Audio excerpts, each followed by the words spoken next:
professor Wagner do curso Agora Vai. A gente está aqui com você hoje para falar um pouquinho mais de física, galera. Então a gente está gravando aqui numa folha novamente. E a gente vai continuar aqui com vocês algumas dicas importantes para você fazer o seu Enem, beleza?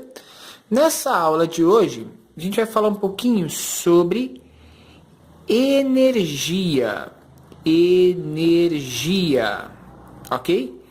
Que tipo de energia, professor? A gente vai falar de energia mecânica. Energia mecânica, ok? Professor, o que vem a ser essa tal energia mecânica? Gente, energia mecânica é a capacidade de um corpo de realizar trabalho. Isso vem ser um conceito de energia, beleza?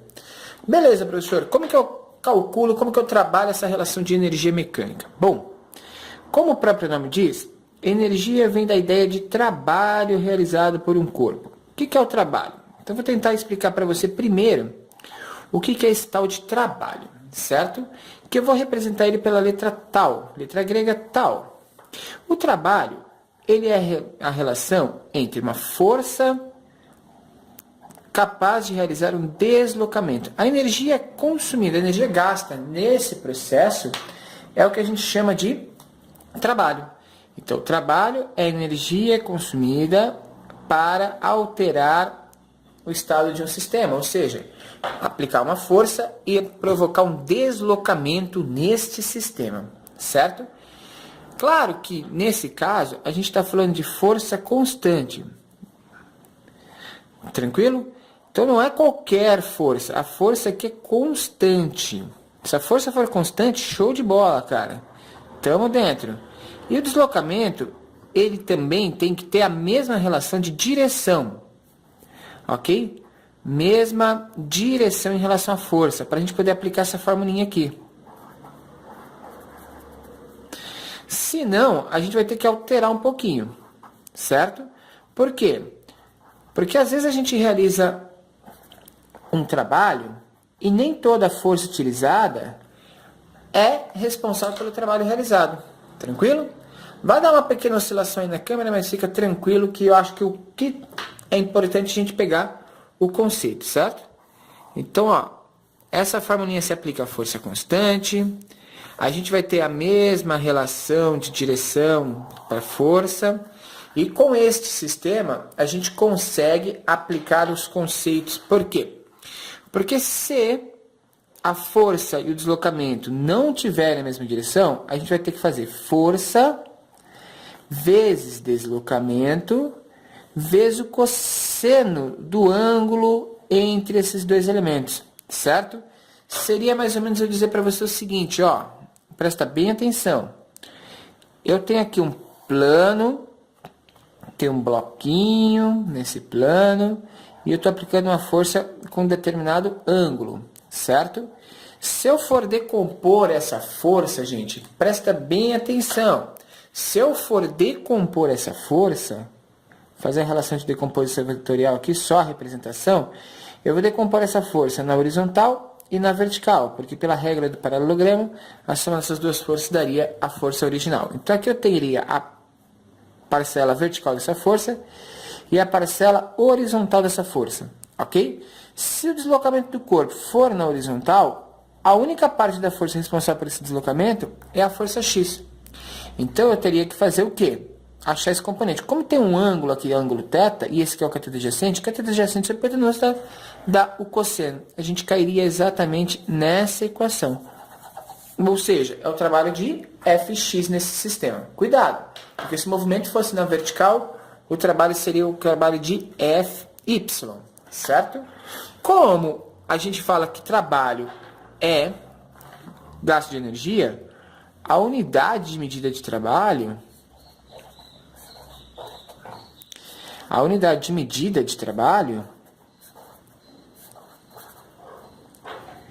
ela é joules, tá?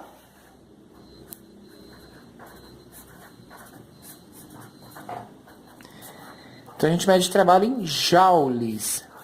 Tranquilo? Que é a unidade de medida. Tranquilo, galera. Feito isso, a gente pode pensar na seguinte relação, então. E se a força não for constante? Se a força não for constante, você vai trabalhar com um sistema que normalmente a gente vai utilizar gráficos para resolver. Eu vou fazer um plano cartesiano aqui. E nesse plano cartesiano, eu vou colocar força, ok? Em newtons. E o deslocamento em x, ok? O que vai acontecer? Se eu colocar aqui uma força, então tem uma força inicial, provoca um deslocamento, vai deslocando, vai alterando essa força. A força constante, mantém o deslocamento, depois vou diminuindo essa força, mantendo o deslocamento, certo? Então eu passei aqui por algumas partes, né? Como que a gente calcula o trabalho realizado? Se eu tenho aqui as posições diferentes. Simples, professor. A gente vai calcular a área, ok? Trabalho é igual a área. Como eu dividi isso aqui em 3 trechos, eu posso calcular 3 trabalhos, certo? O trabalho da primeira parte, que é um trabalho positivo, e toda vez que o trabalho é positivo, ou seja, eu estou deslocando esse corpo, fazendo a força no mesmo sentido do deslocamento, eu chamo de trabalho motor. Aqui o trabalho continua sendo motor. Tem gente que fala assim, aqui não realizou o trabalho. Realizou sim, porque a força foi mantida constante. E aqui também é trabalho motor, mas professor, a força está diminuindo. Ela está diminuindo, mas ela continua com o mesmo sentido. A partir do momento que essa força passasse aqui para o lado de baixo, aí a gente teria, então, um trabalho resistente, que é um trabalho contra o movimento, certo? Então, cuidado com essa relação. E a área do gráfico é igual ao trabalho, certo? Informações importantes, porque quando você for fazer a sua prova do Enem, você vai cair nisso. Ele vai te dar uma área lá, uma relação de força, você vai ter que equacionar isso. É só calcular a área desse sistema que você já resolve esse problema, certo? Com isso, gente, a gente consegue, a partir deste sisteminha de trabalho, definir, por exemplo, trabalho da força-peso. Qual que é o trabalho da força-peso? O que é o trabalho da força-peso, professor? O trabalho da força-peso é quando eu pego um objeto e vou levantar esse objeto. Ele vai ganhar uma determinada altura, certo? Então, eu vou pegar a massa dele, a gravidade, e vou dar para ele uma determinada altura. Massa vezes gravidade é força-peso. E a altura é o deslocamento do corpo. Então, o trabalho da força-peso é relacionado a partir desse sistema, que é massa vezes gravidade vezes altura. Porém, quando eu movimento este corpo, eu dou para ele uma energia potencial gravitacional. Ele pega essa energia, porque eu realizei trabalho, para onde que foi a energia que eu gastei? Virou energia potencial gravitacional. E quanto que é essa energia potencial gravitacional? É a mesma energia do trabalho que eu realizei, gente. Então, a energia potencial gravitacional é M vezes G vezes H. Mas cuidado, energia potencial gravitacional tem o mesmo valor do trabalho da força-peso, mas não são iguais. O trabalho é o momento que eu desloquei o corpo. Essa energia é uma energia conservada, certo? Ou seja, é a energia que o corpo mantém depois que eu desloquei ele. Tranquilo?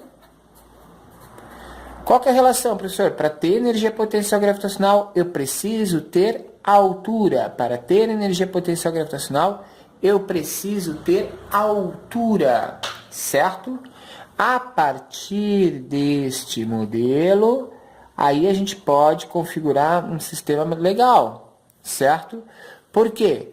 Porque imagina o seguinte, eu tenho um corpinho que está lá em cima de determinada altura, certo? Ele tem energia potencial gravitacional, certo? E ele pode se deslocar até o ponto aqui de baixo. Pode, professor? Pode. E ele vai transformar essa energia em uma outra forma de energia, que a gente vai chamar de energia cinética.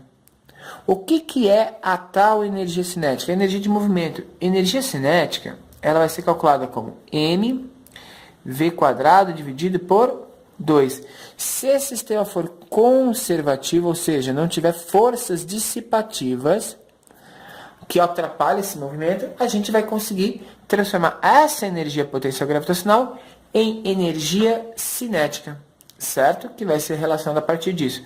Se esses dois elementos, energia potencial gravitacional e energia cinética, são iguais, que interessante, porque mgh é igual a mv² sobre 2. Ou seja, a gente percebe, logicamente, que a queda de um corpo independe da sua massa.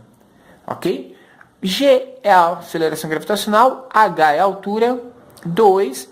Com isso eu consigo relacionar uma equação que me permita calcular a velocidade com que esse corpo atinge o solo. Beleza? Então, gente, essa é a nossa aulinha de hoje. Uma pequena ideia de como que a gente pode trabalhar esse tipo de sistema. Certo? A gente fez esse resumão aqui que você pode ver na íntegra agora. Tranquilo? Para o vídeo, tira o print da tela, guarde esse resuminho para você. Na próxima aula a gente vai continuar falando dessas relações de energia cinética, energia potencial gravitacional e as outras energias. Beleza? Curtiu, galera? Dá um like, compartilhe o vídeo, ajude seus amigos, ajude o curso agora vai crescer e a levar mais sentido para os seus estudos. Beleza? Um grande abraço e até o próximo vídeo, galera. Valeu!